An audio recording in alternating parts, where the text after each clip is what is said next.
Fungsi-fungsi pemasaran. Yang pertama, fungsi pertukaran.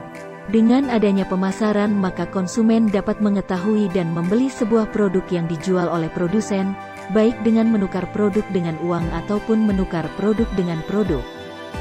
Produk tersebut bisa digunakan untuk keperluan sendiri ataupun dijual kembali untuk mendapatkan laba, baik dengan menukar produk dengan uang. Yang kedua, fungsi distribusi fisik. Fungsi fisik pada manajemen pemasaran fokus pada kegunaan waktu, lokasi, dan bentuk. Kegunaan tersebut ditambah pada suatu produk ketika produk tersebut diangkut, diproses, dan disimpan untuk melengkapi keinginan para konsumen. Fungsi fisik dibagi menjadi beberapa fungsi lainnya, yaitu fungsi pengangkutan, fungsi penyimpanan, dan fungsi pemrosesan.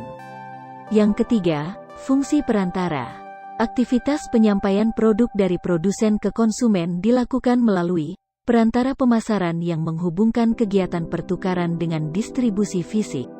Pada proses aktivitas perantara terjadi kegiatan pembiayaan, pencarian informasi, klasifikasi produk, dan lain-lain. Perlu kalian perhatikan ya, ujung tombak semua bisnis terletak pada kesuksesan pemasarannya.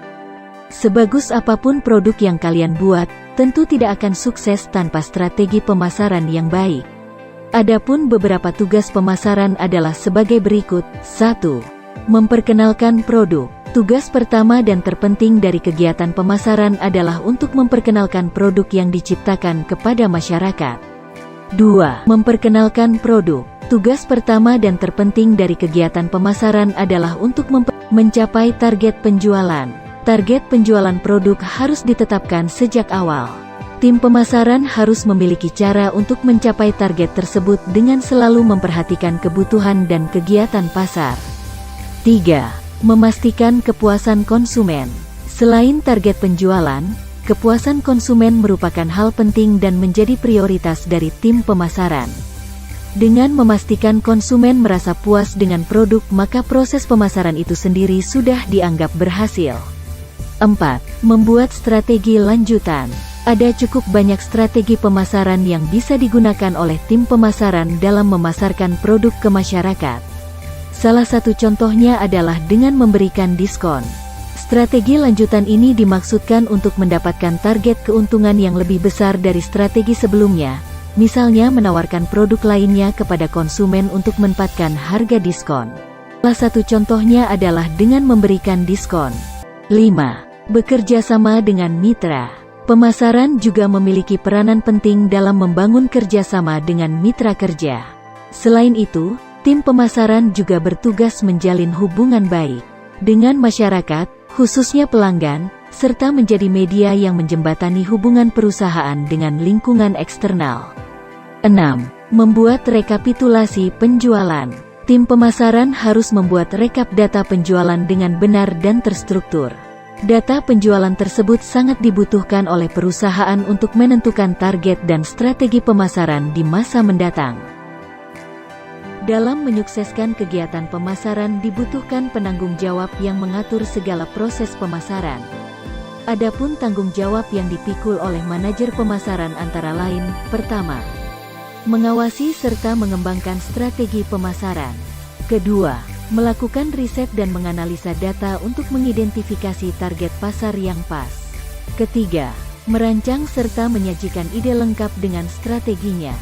Keempat, melakukan aktivitas promosi. Kelima, mengumpulkan dan mendistribusikan informasi statistik dan finansial. Keenam, merawat website perusahaan dan memikirkan strategi kampanye online. Ketujuh, menyelenggarakan event dan pameran. Kedelapan, mengupdate database serta memanfaatkan CRM. Kesembilan, mengkoordinasikan budaya pemasaran secara internal dan organisasi. Kesepuluh, mengawasi performa, dan yang terakhir ke-11, melakukan kampanye di sosial media. Pemasaran langsung yaitu yang pertama, personal selling. Personal selling adalah proses memasarkan produk secara langsung bertatap muka dengan calon pembeli.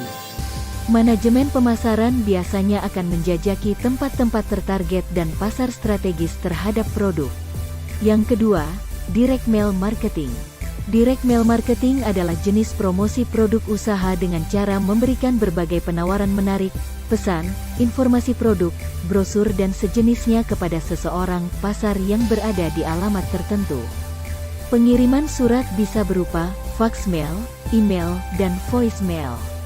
Yang ketiga, katalog marketing.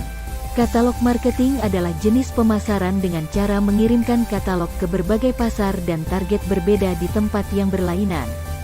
Yang keempat, telemarketing. Telemarketing adalah kegiatan memasarkan produk dengan memanfaatkan telepon atau komunikasi suara lainnya dalam mempromosikan produk. Setelah mendapat persetujuan, maka barulah melakukan pertemuan dengan calon konsumen yang dituju. Dan yang kelima, kios marketing. Kios marketing adalah jenis pemasaran produk berbasis modern dan daring dengan meletakkan sebuah mesin penerima pesanan pelanggan pada toko-toko mereka.